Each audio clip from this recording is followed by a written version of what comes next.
Mesdames et messieurs, bonsoir. Bonsoir Israël. Bonsoir Charlène. Bonsoir votre éminence. Bonsoir votre éminence. Merci de nous recevoir. Vous êtes le président du SHIAM, le symposium des conférences épiscopales d'Afrique et de Madagascar, et archevêque métropolitain du Ouagadougou au Burkina Faso.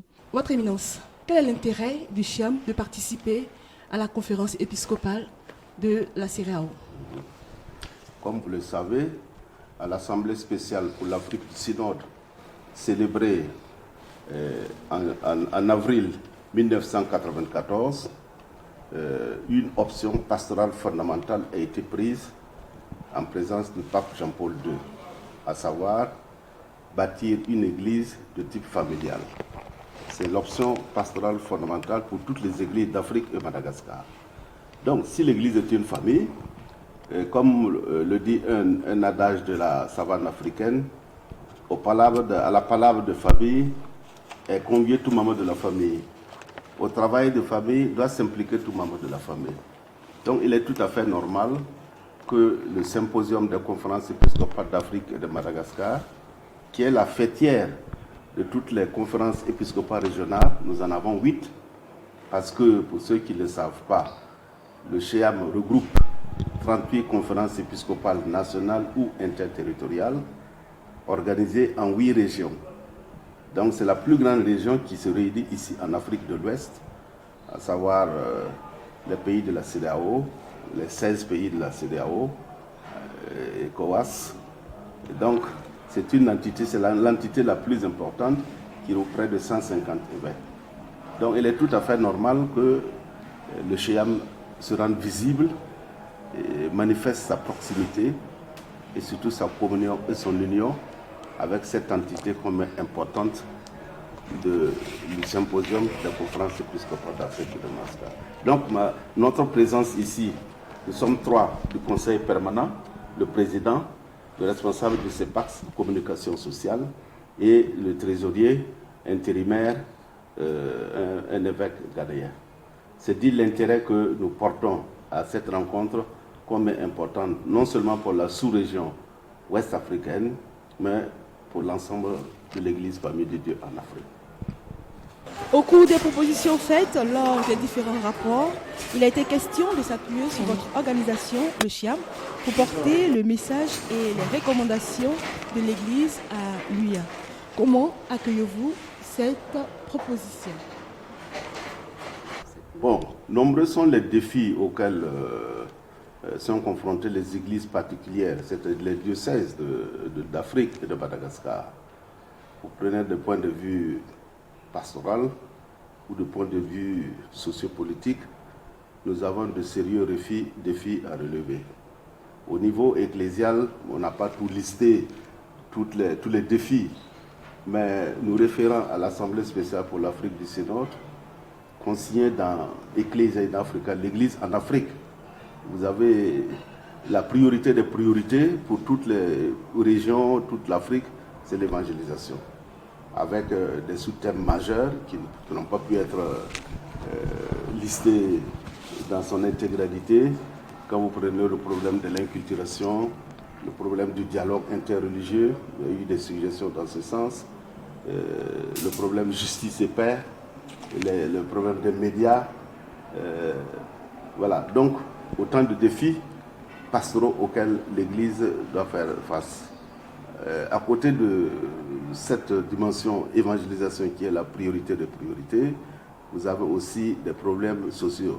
L'évangélisation s'adresse à des personnes concrètes, confrontées à des défis quotidiens.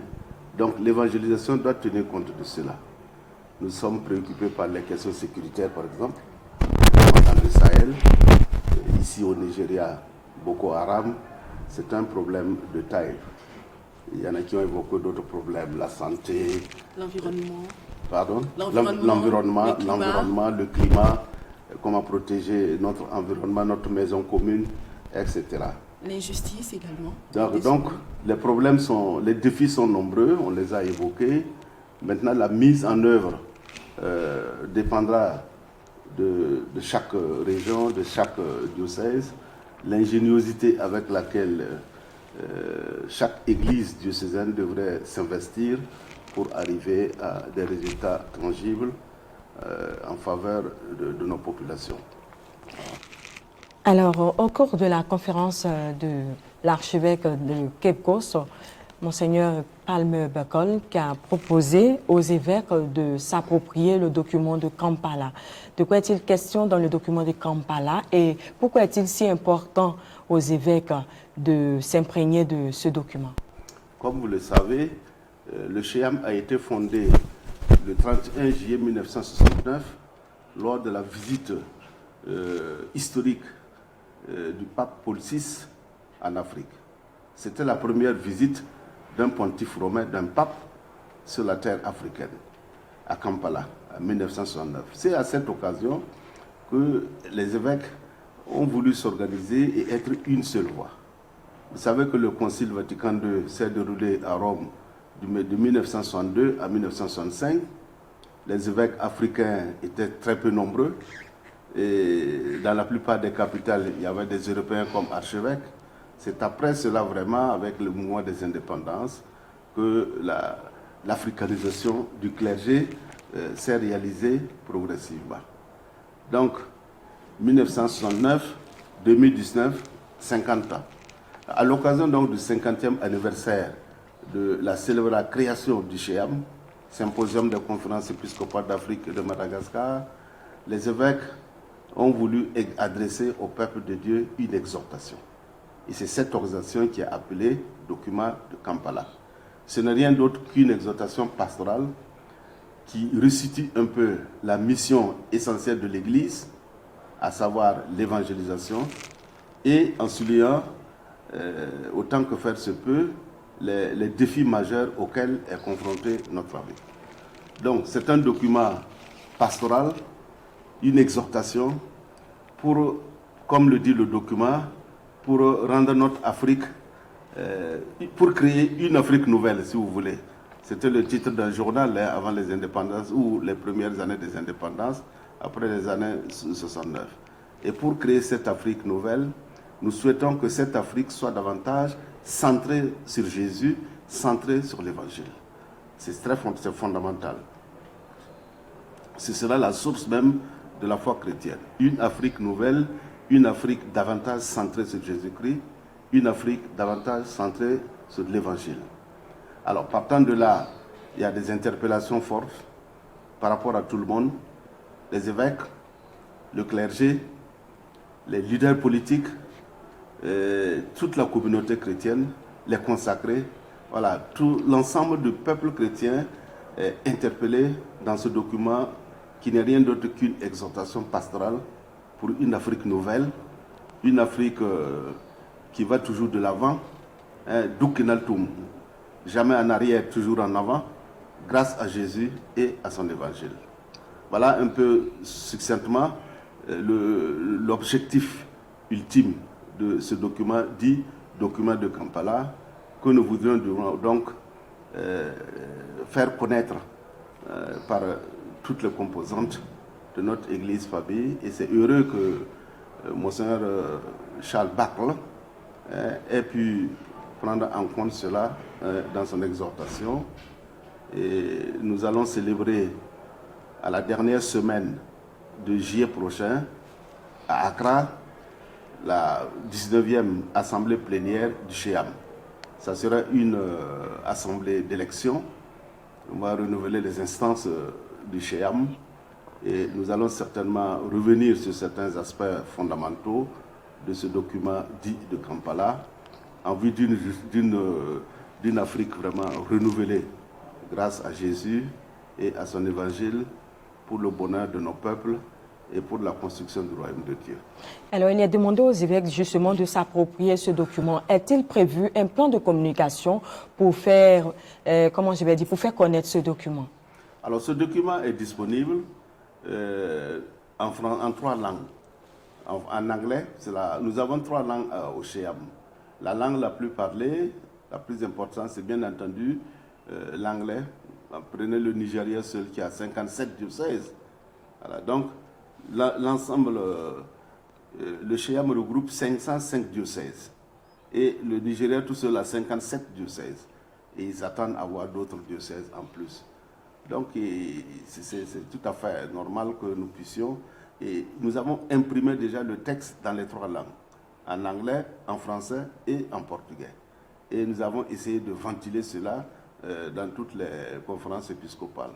Et là où le document n'est pas encore suffisamment ventilé, nous attendons le mois de juillet à la célébration du 50e, à la célébration du 19e, la 19e assemblée plénière. Nous attendons cette instance-là, cette opportunité pour ventiler davantage le texte qui est encore stocké une bonne partie au secrétariat à Accra. Donc c'est vraiment par le moyen du texte. Et il y a des conférences épiscopales qui demandent l'élément électronique pour pouvoir les diffuser aussi là où il le faut, dans le cadre de leur église particulière. D'accord. Alors, beaucoup de mots ont été soulevés au cours de cette assemblée plénière. Vous, en tant qu'instance africaine, quelles propositions avez-vous fait au regard de tout ce qui a été dit? Les propositions sont multiples. Avec le pape émérite Benoît XVI, dans l'exhortation post-synodale Afriche Mounous, Afrique, mets-toi debout et marche.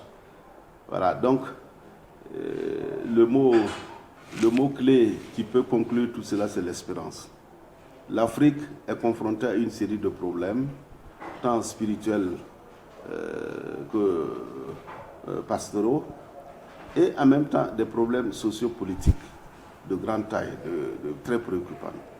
Prenez le problème de la malgouvernance, prenez par exemple le problème de l'insécurité dans la plupart de nos pays, avec des coups d'État qui se multiplient, mais ça pose des problèmes. Alors, que faire? Donc, nous ne désespérons pas, et à la suite du pape, je dis notre force, c'est vraiment notre espérance. Nous ne devons pas baisser les bras, nous devons nous tenir, nous donner la main, résoudre nos problèmes d'Afrique, avec bien entendu la collaboration de nos partenaires, les églises sœurs, et aussi au niveau gouvernemental, que nos gouvernements s'ingénient à trouver les voies et moyens d'une coopération internationale indispensable, car comme le enseigne un proverbe de chez nous, un seul doigt ne ramasse jamais la farine. C'est ensemble que nous devons ramasser la farine, c'est ensemble, ad intra, à l'intérieur de nos paroisses, de nos diocèses, de nos populations, et ad extra, au niveau international, qu'ensemble nous pouvons travailler en synergie en vue d'obtenir des résultats satisfaisants pour le bonheur de nos populations et pour la construction du royaume de Dieu. Merci, votre éminence. L'Assemblée plénière tire à sa fin. A-t-elle répondu à vos attentes? Nous n'avons pas encore la conclusion. Nous n'avons pas encore livré le message. Et je pense que c'est prématuré. Mais déjà, au vu de l'engagement des évêques, on peut dire que c'est déjà un succès. Félicitations à la conférence épiscopale du Nigeria, parce qu'à l'Assemblée plénière, la 3e assemblée qui s'est tenue à Ouagadougou il y a 3 ans, nous avons eu du mal à trouver un pays d'accueil. Et nous avons été tout heureux que le Nigeria ait accepté généreusement de nous accueillir. Et vous voyez, nous sommes dans un beau cadre, un cadre qui appartient à l'Église. C'est beaucoup plus sympathique d'ailleurs que d'aller dans des structures non églises, qui n'appartiennent pas à l'Église. De cela, nous disons merci à la conférence épiscopale du Nigeria et nous remercions toutes les délégations de tous les pays de la CEDEAO qui font partie de la RECOA, CERAO, conférence épiscopale d'Afrique de l'Ouest. Que Dieu bénisse donc l'Église famille de Dieu du Nigeria. D'ailleurs, le Seigneur bénir le Shéam et tous ses démembrements, ces 8 régions apostoliques et ces 505 diocèses ou églises particulières. Et alors, Dieu bénisse les médias. Merci votre éminence. Cette assemblée plénière a été axée sur le thème de Fratelli Tutti. Quel est votre message en vous axant également sur Fratelli Tutti? Bien sûr, le thème est inspiré par le pape François lui-même, qui a écrit cette encyclique de grande teneur la fraternité universelle. Vous aussi vous rappelez bien, il a déjà signé un document sur la fraternité universelle à Abu Dhabi, dans les pays arabes, avec le grand imam El-Hayed, grand imam de El-Azhar. Donc c'est un document majeur pour toute l'Église, et cela aussi complète Fratelli Tutti sur la fraternité universelle. Donc c'est une coïncidence heureuse et une ouverture qui nous permet de rejoindre les autres, les non-chrétiens, les musulmans essentiellement. C'est vraiment une chance pour toute l'humanité que de prendre conscience que nous devons mettre tout en œuvre pour une humanité nouvelle, une humanité plus saine, une humanité plus digne de Dieu et une humanité plus digne des hommes. Un monde plus fraternel, un monde plus sain, un monde plus solidaire. Et de cela, nous remercions le Saint-Père et nous remercions aussi nos frères musulmans qui ont été sensibles à cette dimension fondamentale, et le support essentiel pour nous catholiques reste certainement Fratelli Tutti, qui devrait marquer l'Église et notre humanité. Merci, Votre Éminence. Quel est votre dernier mot à l'endroit de toutes ces personnes qui vous regardent? Voilà, allons toujours de l'avant et jamais en arrière. Duc Altum, dans l'espérance et une détermination commune. Dieu vous bénisse. Amen. Merci encore, Votre Éminence, pour votre disponibilité. Chers téléspectateurs, notre entretien est terminé. Nous étions en compagnie de son éminence, le cardinal Philippe Ouédraogo, président du CHIAM, le symposium des conférences épiscopales d'Afrique et de Madagascar. Il est également archevêque métropolitain de Ouagadougou au Burkina Faso. Ça a été un plaisir pour nous de vous recevoir. Nous vous disons merci d'avoir répondu à notre invitation. Merci à Israël d'avoir participé à cette émission.